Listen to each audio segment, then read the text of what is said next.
लड़का कर्ण पिशाचनी साधना करता है ताकि अपनी एक्स का फ्यूचर जान सके।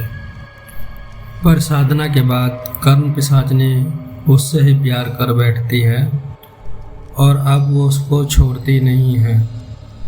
नमस्कार दोस्तों, स्वागत है आपका रात की कहानी में। कर्ण पिशाचनी साधना पर, जो कि राहुल नाम के लड़के की है, जो अपने एक्स के बारे में जानने के लिए साधना करता है। तो ज़्यादा समय ना लेते हुए चलिए स्टोरी की शुरुआत करते हैं। रात 2 बजे राहुल पुराने मंदिर में बैठा था। उसके चारों तरफ मोमबत्तियां जल रही थी। एकदम सन्नाटा, दूर कहीं कुत्तों के भौंकने की आवाज़ आ रही थी।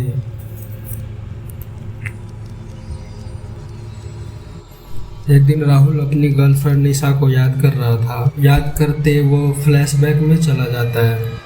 वो सोचने लगता है कि जब हम दोनों कॉलेज में थे, एक साथ हंसते थे, खेलते थे, तो निशा कहती थी मैं हमेशा तुम्हारे साथ रहूँगी। पर अब वो किसी और से शादी कर रही है। राहुल से अब ये सब बर्दाश्त नहीं हो रहा था। वो उसकी याद में तड़पता रहता, हर दिन परेशान होता था। बस वो इतना चाहता था कि कोई निशा के बारे में बता दे कि क्यों वो उसे छोड़ना चाहती है और क्यों उसने बातचीत करना बंद कर दिया। इसी बीच में एक दिन उसको उसका दोस्त मिलता है, तो राहुल से बोलता है कि एक साधना है जो करने के बाद तुझे जो चाहिए वो मिलेगा, और वो साधना है कर्ण पिशाचनी साधना। तो राहुल इसके लिए तैयार हो जाता है और बोलता है वो खुशी खुशी, अगर मुझे ये सब जानने को मिलेगा तो मैं ज़रूर करूँगा ये साधना। और वो साधना आज राहुल की पूरी होने वाली है। तो राहुल जैसे जैसे मंत्र पढ़ रहा है, उसे लग रहा है उसके चारों तरफ कोई चल रहा है, घूम रहा है, और किसी के धीमे धीमे हंसने की आवाज़ आ रही है। उसे डर भी लग रहा था, लेकिन वो अपना साधना पूरी करता है। फिर उसके कान में आवाज़ आती है, तुमने मुझे बुलाया, लो मैं आ गई। राहुल चारों तरफ देखता है लेकिन उसे कोई नहीं दिखता। अचानक उसे एक काला सा दिखता है और वो डर जाता है। फिर किसी के हंसने की आवाज़ आती है उसके कान में, और वो बोलती है पूछो क्या पूछना है। तो राहुल डरते डरते पूछता है निशा ने मुझे क्यों छोड़ा। फिर राहुल के कान में आवाज़ आता है क्योंकि वो तुमसे डरती थी, तुम्हारे प्यार से डरती थी।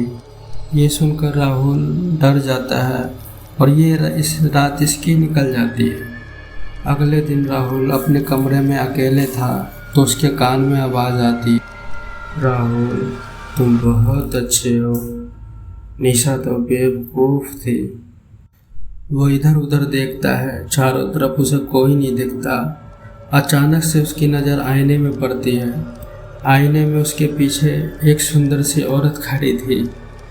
सफ़ेद कपड़ों में इतनी सुंदर थी कि ऐसा लगता था स्वर्ग से जैसे कोई अप्सरा उतर आई है। राहुल उसे देखकर निशब्द हो जाता है। दोस्तों, राहुल को अब कर्ण पिशाचनी दिखने लगी थी। अब आगे धीरे धीरे वो उसके पास आकर उसके कान में बोलती है, राहुल तुम बहुत अच्छे हो, मुझसे दोस्ती करोगे? मैं तुम्हें कभी छोड़ कर नहीं जाऊंगी, निशा की तरह। राहुल डर भी रहा था और उसकी बातों से खुश भी हो रहा था। फिर राहुल डरते डरते बोलता है, हाँ ठीक है। और ऐसे ही राहुल के और कर्ण पिशाचनी के हफ्ते 10 दिन निकल जाते हैं। अब 10वें दिन निशा की शादी होती है। राहुल इस बात से काफ़ी उदास हो जाता है और उसे देखकर कर्ण पिशाचनी गुस्से में आ गई और बोली, वो तेरी नहीं हुई तो किसी की नहीं हो सकती, आज मैं उसे बर्बाद कर दूंगी। राहुल ने रोका, नहीं, उसका कोई कसूर नहीं है। प्लीज उसको कुछ मत करना। अब मैं तुमसे प्यार करता हूँ शायद। तभी एकदम पिन ड्रॉप साइलेंस हो जाता है। फिर कर्ण पिशाचिनी रोते हुए बोलती है, 200 सालों में मेरे से पहली बार किसी ने प्यार से बात किया है।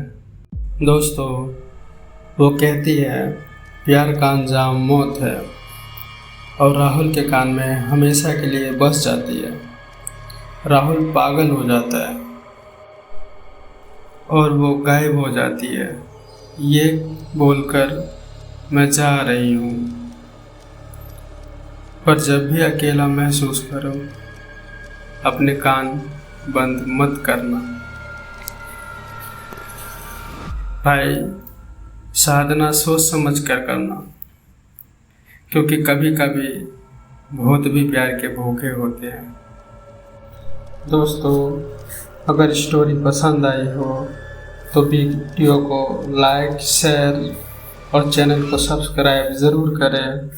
और हाँ दोस्तों, अगर आपको ये कहानी बहुत ही अच्छी लगी हो तो पार्ट 3 के लिए आप